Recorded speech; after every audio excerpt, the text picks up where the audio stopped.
Hey everyone, if you're trying to install a package in Kali Linux and you get the error package architecture arm64 does not match system amd64, don't worry, this is actually a really common mistake.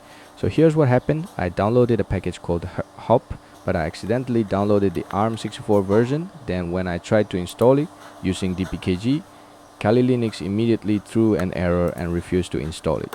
At first I thought something was wrong with my system, but the problem was actually the package itself. To check my system architecture, I ran the command dpkg-print architecture and it showed amd64.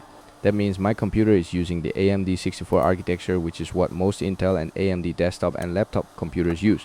The package I downloaded was built for arm64 devices like some ARM laptops, Raspberry Pi systems, and other ARM-based hardware. Since the package architecture didn't match my system architecture, Kali Linux blocked the installation. The fix was really simple. Instead of downloading the arm64 version, I downloaded the amd64 version of the same package. After that, I ran the install command again and everything worked perfectly. So if you ever see this error, don't waste time troubleshooting your operating system. Just check your architecture, make sure the package matches your system, and download the correct version. Hopefully this helped you out, and if it did, don't forget to subscribe for more Kali Linux tips and troubleshooting videos.